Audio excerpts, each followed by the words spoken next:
Hello, I'm John Quinones. Welcome to a special 2-hour edition of 2020 on ID and a groundbreaking story Diane Sawyer first reported in 2011. Jaycee Lee Dugard, the stunning story of strength, survival, and the light you can bring even to the darkest days. Kidnapped at age 11, imprisoned for 18 years by a repeat sex offender and his wife. There is life after something tragic. The little girl who defeated his locked doors with her dreams. The horror with her hope. How did you stay sane? Twice giving birth to his child in a squalid backyard. 2 babies to love. I felt like I wasn't alone anymore. I had somebody that was mine. I wasn't alone. And someone else is also at the center of this story. A mother who never gave up. I remember saying, come quick. And I remember telling you, I'm coming, baby, I'm coming. And the questions, the outrage as over and over again, doctors and law enforcement missed the chance to save her. 60 times parole officers came to the house and never looked hard enough to find a stolen child just 30 feet away. Chris Cuomo investigates. They hear a report their kids living in a backyard, and they're not curious at all. That's what I don't get. It seems impossible to common sense. And what about the 2 campus policewomen who simply listened to their instinct and acted, freeing a girl who could finally come home? Indestructible hope. Jaycee Dugard, A Stolen Life. Good evening, and we're so glad that you're with us tonight for Jaycee Dugard and her powerful story of hope. As you're about to see, she's a young woman who can look at the truth without blinking, and yet she is a radiant spirit even after 18 years of imprisonment by predators whose actions defy understanding. Some of her story is harrowing. Some of it will leave you outraged at all the times law enforcement could have saved her and did not, while her mother was also suffering and refusing to give up the search.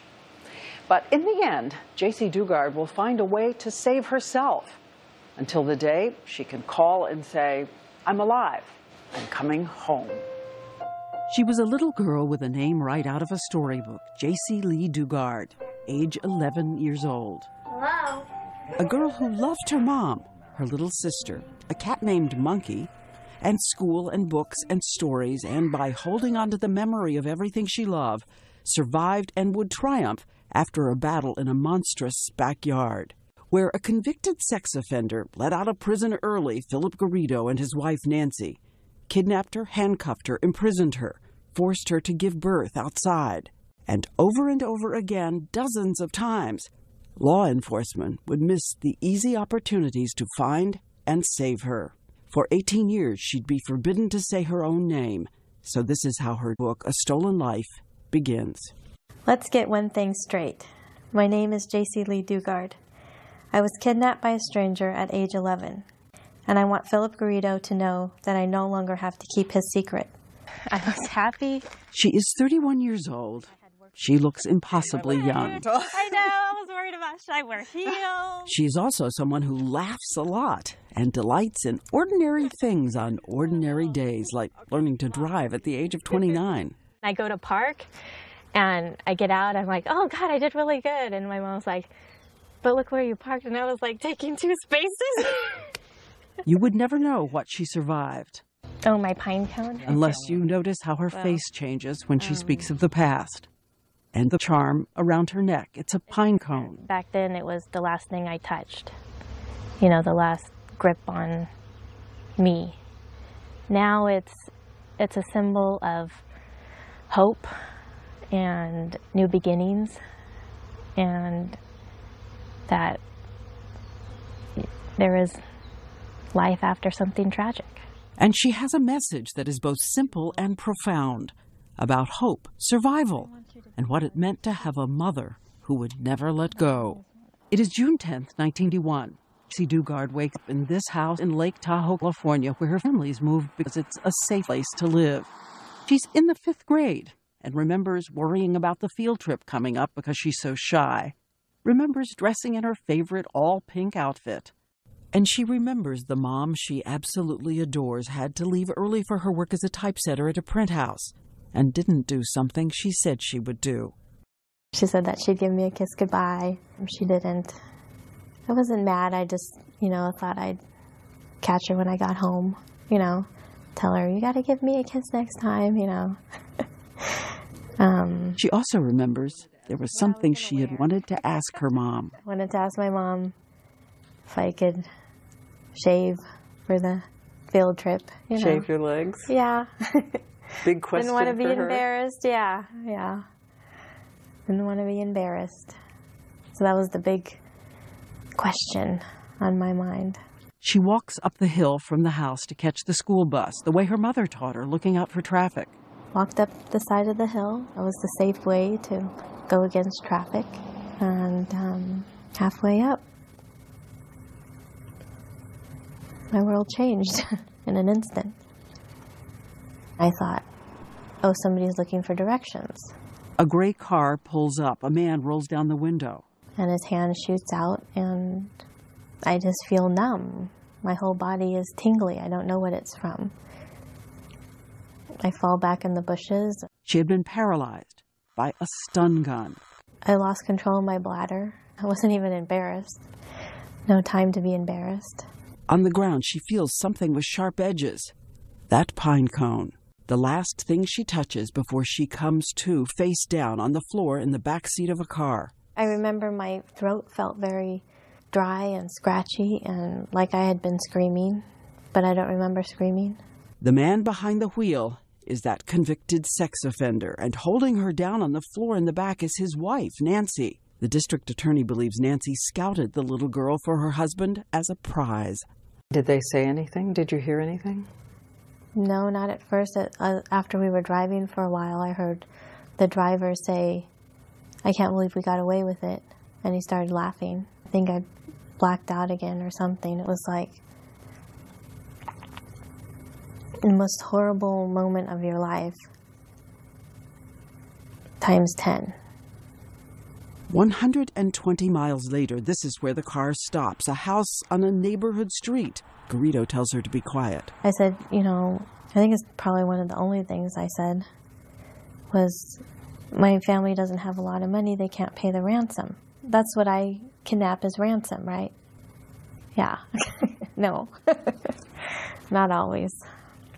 He is 40 years old, 6 feet 4 inches tall, 196 pounds. She is 11, 4 feet 6, 80 pounds. He takes away the pink clothes she dressed in that morning. The only thing she has left is a little ring shaped like a butterfly. She will hide from him for 18 years. A blanket is over her head. She has no clothes. He walks her through a small area of grass toward a fence where an opening is concealed by a tarp. And hidden behind the fence, a deranged collection of sheds and storage units. One of them tiny, completely soundproof. He leads her inside and takes out handcuffs. He said that they were the fuzzy kind, so they wouldn't hurt as bad. Whatever. Behind your back? Yeah. There was a pallet on the floor, and then he said he'd be back later. And he shut the studio or the soundproof door, and then the other door with the lock. You heard that lock? Yeah. I can still hear it consciously, or when I'm awake. Just some sounds and smells, and this don't leave you. He warns her there are dogs outside, Dobermans. They'll attack if she tries to escape. She notices there's one window covered with bars and a towel. He leaves. At one point, you write, you get up and you take your teeth and you pull a towel off. I wanted to see where I was. Yeah. I couldn't use my hands. And there was just weeds and some kind of fence. Naked, arms in handcuffs behind her back, she drifts in and out of sleep. Crying? I didn't really want to, because then you can't wipe them away. Then you get all sticky and, that sounds awful. But, I tried not to cry because I couldn't wipe them away, or, and then they get itchy. And She made a note to remember the sound of the train so it would help her mother find her.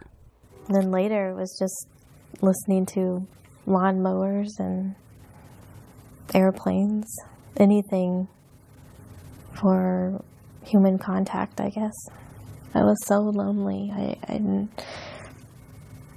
felt so alone. And 120 miles away in those first hours, a mother who loves her daughter and will never give up is already on television making a plea. Pretty, young, innocent child. Friends have been searching all day and evening. Police started searching the neighborhood. Police set up a roadblock and go door to door. Her classmates are out in the streets holding up signs. And it's time that she comes home. But all alone, on that first night, Jaycee Dugard decides to cling to something that will sustain her. The moonlight streaming through the towel reminds her of her mother and gets her through the night. We would always sit on the porch and we would debate whether the full moon or the crescent moon was the better moon. I always liked the full moon and she liked the crescent. And just always made me think of her. Do you remember the song you and your mom sang? Looking at the moon? You are the moon. How does it go? I forget. I love the moon and the moon Sees me. I see the moon and the moon sees me. God bless the moon and God bless me. When we come back, Time a that she mother's comes search. home. You were always there. You never left me. Parole officers, doctors who miss what is in front of them.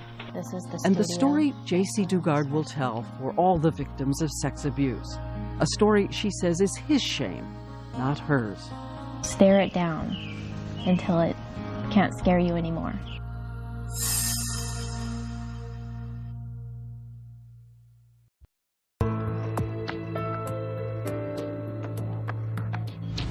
And as we begin now, a parental warning as Jaycee Dugard talks about what happened to her next. Some numbers we should all know. There are 20,000 abductions of children every year by strangers. 99% of those will be returned fairly soon. But 100 disappear long term, and only half of those return alive. Fewer still have the strength to bear witness to the reality of what pedophiles do. Jaycee Dugard says she wrote these chapters as a call to action for judges, psychiatrists, parole officers, and for all the victims who cannot speak for themselves. Okay. This is Philip Garrido. In a video obtained by ABC News, he is singing one of the songs he wrote. He told everyone he was a musical genius on the verge of a big break. He also claims to be a religious visionary, calling himself the Witness, rambling on about the Bible, saying he was chosen to hear the voices of demon angels in the walls, in the ground, and that he'll save the world. His first arrest was 1972 for raping a 14-year-old girl who was too afraid to testify, so the case collapsed. 5 years later, he took a woman into a rented storage container and raped her for 8 hours. But she managed to escape, and because of her, he would be sentenced to 50 years in prison. But for some reason, the parole board decided to release him after just a quarter of that sentence was served. Later, he even received a letter of commendation from the parole board heralding him for his personal accomplishments. First week, in June 1991, the 11-year-old girl, handcuffed, arms behind her back, is aching, skin rubbed raw. Philip Garrido is her only human contact, and for those first few days he just comes, sits, tells her funny stories, brings her soda and fast food. A classic approach for a pedophile. I depended on him for bathroom, food, company. You had no water, toothbrush, No, toilet. no What toilet. was the toilet? Toilet was a bucket.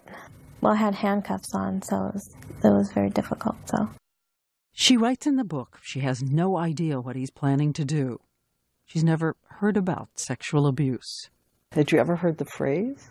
nope, not into boys, other than, maybe the New Kids on the Block or something like that. Sex was Ken and Barbie. Yeah, laying together. That's what it was. That's what you thought it was? That's what I thought it was. Yeah. The book she wrote, A Stolen Life, is unflinching about what would happen to her next. I asked her why she decided to write in such unsparing detail. She said she wanted to do it for victims of sex abuse, who often keep secrets, along with fear and shame. Why not look at it? You know, stare it down until it can't scare you anymore. She worked on all this with her therapist, Rebecca Bailey, who specializes in family reunification after trauma. It is not her shame. Those things happen to her. They're not who she is. This is the studio. That's where it was first taken. I didn't want there to be any more secrets. But it is one thing to write it down and another to say the words out loud. We assured her that what she says is up to her. She tells us right after she's kidnapped, he forces her into a shower with him, and she's never seen an unclothed man. Again, she's just 11. She's been imprisoned in that shed in handcuffs for a week, when instead of a soda, he brings her a milkshake. Comes in with the milkshake, and I was getting used to him coming in. But he said things were going to be different this time. She is still in handcuffs the first time he rapes her. I remember crying, but they were silent. Just tears running down my face. She tells us she remembers seeing a trail of ants making their way toward the untouched milkshake. After that, the rape will be daily. It was pretty much before I ate meals. So, felt like every day. I mean, like I said, time is hard to judge, but there's a switch that I had to shut off. Just go someplace else. Just went someplace else. And remember, at the same time he is imprisoning her, raping her, parole officers are coming to the house regularly to monitor him, but not looking in the backyard. And there was even a time when a neighbor called 911 and said she had seen girls in his yard. Nothing was done. 2 hours away, her mother is now asking neighbors to keep their porch lights on in case Jaycee comes home. Lifts my spirit real high. I'm overwhelmed. This is more than I can ask for. Give me a light. This is going to bring her home. I know it. At one point, he brings in a TV, though she can't see the news. In the beginning, you could only see QVC? Yeah, I would fall asleep to the sound of jewelry being sold. But at least it was talking. And she tells us she thinks she had been imprisoned in that shed almost a month and a half when something new, unknown, signals change. Garrido moves her out of the soundproof storage unit into a room next door. Over here, the blue building. And handcuffs her to a pull-out bed. He tells her those demon angels, those voices he hears, have given him permission to do other things he wants to do. He says if he does them, it will help him with his sexual problems. That's what I was here for. Yeah, that's why he got me. And if you do it, you would keep other little girls safe? Yeah, he was always, protect other people so he didn't have to go out and do this to anybody else. Did you believe that you were protecting other little girls? I think I did. I think on some level I did, yeah. He put that stun gun out on a table where she could see it. He got out equipment for drugs. And so began something he would call runs, countless of them during her captivity, drug-fueled binges that would go on for days at a time. In her book, she writes in graphic detail what he forced her to do. This is what she is comfortable telling us. Oh, they were very long. Usually started out with, he would dress me up for hours because he was taking methamphetamines and speed. He called it speed. He would get focused on one thing for long periods of time. And then it usually went to him with his little books of cutouts that he would cut out for hours and paste on little girls from magazines and porno magazines. I mean, it didn't make sense to me at all, but that's what he did. Again, the runs would continue 2 or 3 days each time. And often, he would videotape her. Sometimes he would stop to make sure she was listening to the voices he says he could hear in the walls. He would apologize and... That's the confusing part. Beg your forgiveness. Tell me what an awful man he was. You know, and here I am trying to, feeling, you know, hurting, because it hurt, you know, wanting it to stop. And I have to comfort him. After the tears to keep her compliant, more threats. And year after year, he would keep raising the bar on terror, threatening something yet to come, even worse. Once saying he would sell her to people who were going to lock her in a cage. He would come up with the unknown that would always be more terrifying than what I knew. After, you know, I got used to the, I don't know if you ever get used to that, but you can get used to things. Once I got used to that, it would be the unknown thing that was more terrifying than actually keeping with the runs and doing something that was, at least I knew what was going to happen. It's when he would invent new things and all night long you would think that's what he was going to do to you. I begged him, you know, I'll do it better, you know, I'll be good, because it was the unknown that was terrifying. Did you think it was going to be the rest of your life? It sounded like it. And as the first month passes, remember, there's no way she can run. The handcuffs, the bolted doors, the dogs outside. There was not a day that I didn't cry. I felt like there would never, ever be a day that I wouldn't cry again. And then, after a while, I told myself I can't cry anymore. What's the most haunting memory? That lock, hearing the lock. I know I said that earlier, but for some reason that. And the bed, it was a squeaky bed. Squeaky pull-out bed. I guess the noise, the sounds. It's weird what sticks in your head, but sounds. How did you stay sane? I don't know. I was still alive. There was still hope. Still hope.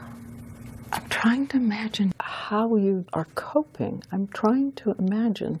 I don't know. I can't imagine being beaten to death, you know.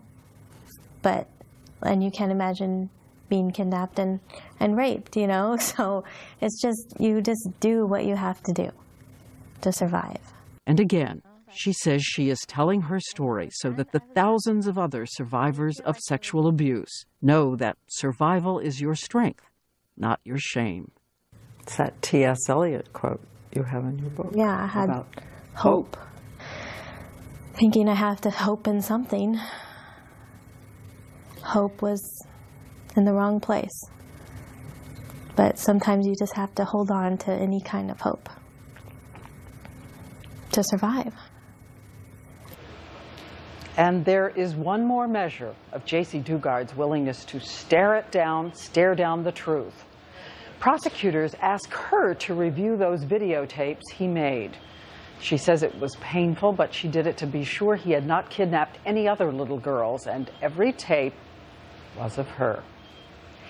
If you think you've witnessed child abuse or suspect a missing child, you can call this number, 1-800-THE-LOST, 1-800-843-5678 at the National Center for Missing and Exploited Children.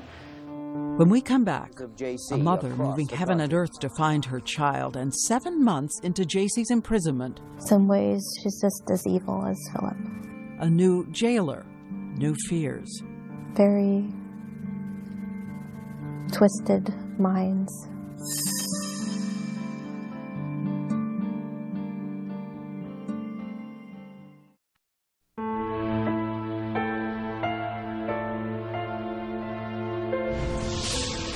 As we said, for 7 months, the only human being Jaycee Dugard would see was the man who was coming to rape her. Back home, that field trip she had worried about was long over. Back home, her 5th grade classmates have now graduated elementary school. Her mom is raising her little sister, feeding Monkey the cat, and asking everyone to keep searching and believing Jaycee will return. She is coming home. That gives me a lot of hope, a lot of optimism. Somebody's, feeding me dreams for a reason. And by the way, her biological father had left the family, was never in Jaycee's life. There was a stepfather, but Jaycee was not close to him. 2 hours away, Jaycee is now being moved back and forth from the soundproof room to the larger room where she's handcuffed to the bed. Her only company, a spider, she names Bianca. Then one day, 7 months in, Garrido says there is someone he wants her to meet, and he wants them to be friends. She enters the picture. Yes. Nancy. Nancy Garrido is his wife. They had met in a visiting room at Leavenworth Prison. He a prisoner there, she visiting her uncle. She a Jehovah's Witness, he talked to her about the Bible. She became his partner in the hunt for little girls. She was the other person in the car that day, the one who pinned Jaycee Dugard to the floor after the two of them had stun-gunned and grabbed her. Now, when she first walks in, she brings a purple bear. In days to come, a Barbie doll, chocolate milk. I was so lonely, I craved any kind of attention. I wanted her to like me. Because I felt like if she doesn't like me, then I'm going to get in trouble. Jaycee remembers using the cartons from the chocolate milk to try to make furniture for her Barbie. Nancy starts bringing me meals. There's a TV over there, so I could watch TV as long as it was low. She told you she was sorry what they'd done to you? Mm-hmm. She told me that she cried too. In some ways, she's just as manipulative because she would cry and say, I can't believe that he did this. I wish he would have got a headache that morning that he took you. And she knew everything. Yeah, she knew everything. Everything. What makes somebody do that in the first place? Take somebody else's child just to satisfy your husband. I don't know, she's just as evil as Philip. Very twisted minds. Twisted. Okay. Does it say record still? Yes. Good. And remember the video of Philip Garrido playing his guitar? In fact, he is at a children's playground. His wife Nancy is holding the camera and will furtively move it off him away to gather pictures of little girls. You got me real good? Yes. I can see you really good. And don't forget, he is a convicted sex offender supposed to be monitored by law enforcement, at times even tracked by an ankle bracelet. As we said later, we will go to law enforcement and seek answers. When they are arrested, Nancy Garrido will also be charged with kidnapping and rape by force. We remember a moment from the courtroom. Philip Garrido, Nancy Garrido, in a jury box separated by their lawyers. And suddenly he looks at her and mouths the words, I love you. And like her husband, Nancy Garrido, will use manipulation on their 11-year-old prisoner, alternating motherly concern with coldness and cruelty. Jealous. Very jealous of me for some reason. Like I wanted her husband to rape me. Very jealous. And sick. She worked by day as an aide in a nursing home. But when Philip Garrido vanished for a month, she replaced him as jailer. A whole month? He's gone? Yeah, she said that he was on an island with a friend, but he was actually sent back to prison. Only for failing a drug test. So it's the two of you? Yeah. She would lock us in every night. She wanted to watch this scary movie called The Unborn. It was awful. It was very scary. And then she would leave in the morning and lock the door. And the two of them also worked together to use Jaycee's love of animals to manipulate the little girl, giving her kittens that would then mysteriously vanish. Well, it was Tigger, and then it was Snowy, who, I don't know what happened to her. Another kitten was named Eclipse, a girl kitten. Jaycee loved so much she asked for paper and a pen to make a little diary. She writes how grateful she was for the little kitten and how much the Garridos told her they paid for her, adding, last night I started to cry and she heard me. She came to me and sat next to me, and after that I felt a little better. She means more to me than my own life. I see her love for me, and every entry is studied with a little heart on a string, like a balloon.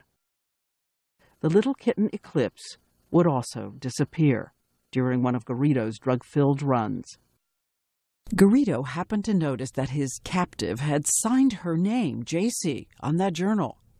I actually wrote my name, and I tore it out when he saw it. Because he said you had to. Yes, and that was the last time. The last time for 18 years she'd be allowed to write or speak her name. Losing her name and fighting to hold on to the memory of the face that is keeping her alive, her mom. I wanted to see her more than anything. And worried you'd forget. Worried I'd forget what she looked like or what she sounded like. Would she forget me? Would she want you after this?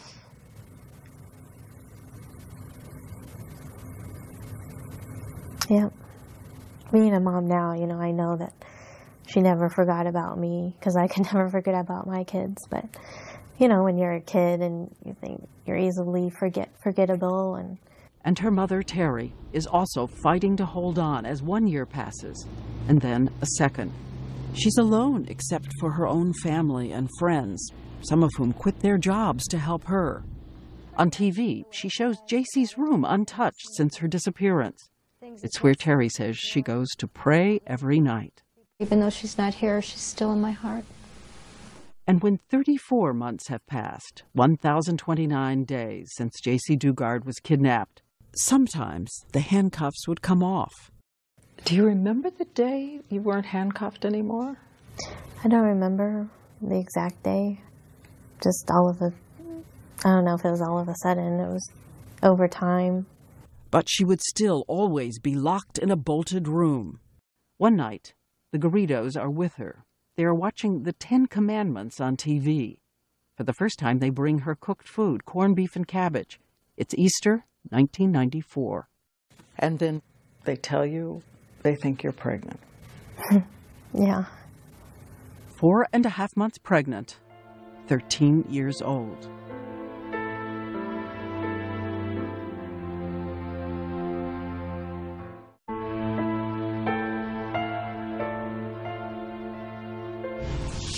As we said, by now, Jaycee Dugard has been in captivity for 1,029 days. There are new posters. A sketch artist tries to imagine the little girl now entering her teens, but those posters will also weather and fall away.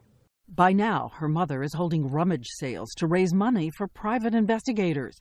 She is sending more than 1 million flyers across the United States while working and raising Jaycee's little sister Shayna. And 2 hours away in the backyard, Jaycee Dugard has been told she is pregnant. What did you thought was happening to you? Thought I was gaining weight. She will have no medical care. She's bewildered by what her body is doing, and the doors to the outside are bolted. No sun, no sky.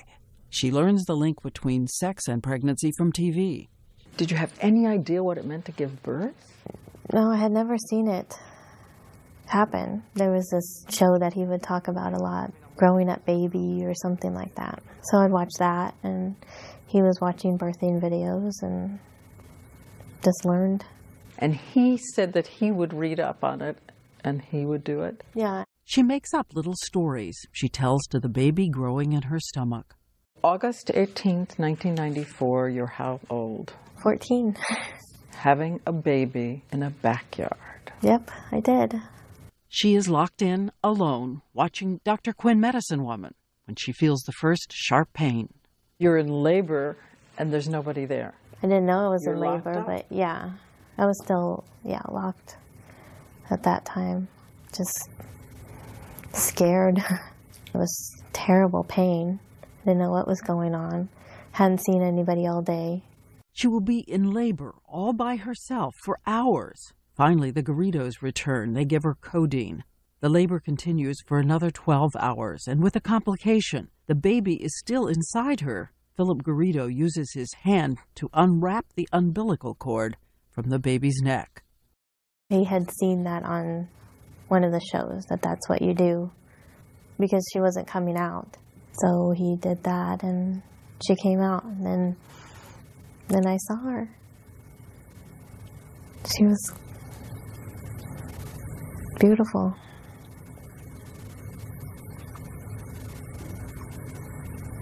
I felt like I wasn't alone anymore.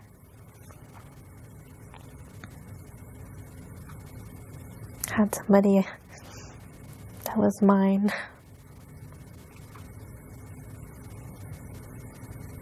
I wasn't alone. And I knew I could never let anything happen to her. I didn't know how I was going to do that, but I did. And when Garrido takes the baby, he held her in a chair and prayed that he would never hurt her. Was it your terror? Yeah.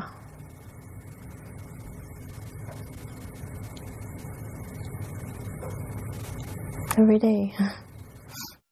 no doctors to help, no experience, no nutrition. As a 14-year-old girl breastfeeds her baby and cares for her as best she can. And impossibly, 3 years later in that same backyard, she will once again give birth, survive, and so will her second little girl. And I have a second person to love and to love me. And maybe another little piece of my mom to hang on to. I wanted to see her more than anything. Every day, in the beginning, like I said, I would cry every day and be hard as when I would think about her and what she was doing, and then trying to convince myself she was better without me. Easier, you know, she had Shayna, but I wanted her. She now has 2 children locked in a room with her. She will breastfeed a total of 6 years straight and watches TV to learn everything she can about being a good mother. And now there are 3 captives parole officers could save if they only searched the backyard on their dozens of visits. Jaycee Dugard writes in her book that Garrido often erupts with anger, inexplicable rants about her behavior, which she keeps trying to alter in order to subdue his moods. And he makes her listen to the voices he says he hears with a machine he has built using plastic cups and something called bionic ears. What are bionic ears? It's like a sound amplifier, and I would have to listen to the air conditioner, sit with the headphones for hours, tuning in, he called it. And then, years into her ordeal, for the first time, she will be given a tiny measure of freedom. Garrido builds a fence walling off the entire backyard and places a little tent outside. And one day, she writes, she gets to walk outside for the first time in 6 years. I can feel it, she writes, the sun warm on my face. And experts who study survival say nearly all those who make it through long seasons in hell find some way to create meaning no matter the reality of their day. Amid the trash and squalor, you planted little flowers. Yeah, I like to garden. This was your garden? Yep. Even little flowers in the tent. And she hoards the children's books they gave her. She has an idea. For her girls, she'll create a little school. We had math, social studies, English, and history was the other one. And I would teach them the best I could. I only had a 5th grade education, so my math wasn't my strongest suit. In a secret act of defiance, she saves little scraps of paper and begins writing a journal she manages to hide from him. Sometimes it still sounds like a child. I would live in my own world, and I would have superpowers, like the power to heal people and animals. Sometimes she wonders if out in the world there could be a soulmate for her. The physical abuse was all I knew. But things that I saw on television were so different. And, you know, I mean, I don't know. Look at this. I would search the world for the top teachers if I could get out of here, and psychologists and doctors. And I would organize, and we would open a free clinic for homeless people to come and interact with animals. Time on my hands to think about things I would do. Her daily life is dependency, isolation, drowning in his manipulation and control. And the constant insistence for her and the girls there is only danger outside the fence, in the unknown. And then one day, Garrido tells her she has to help him make Nancy feel better.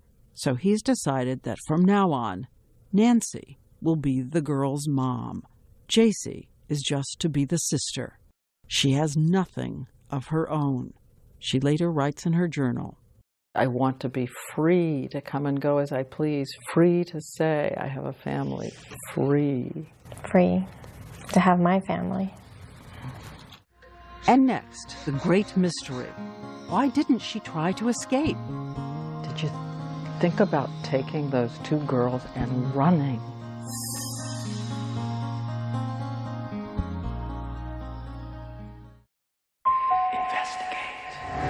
Tuesday on an all-new Red Rum.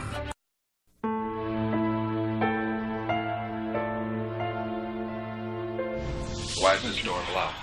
You're looking at a home movie the Garridos made of a parole officer going through their house.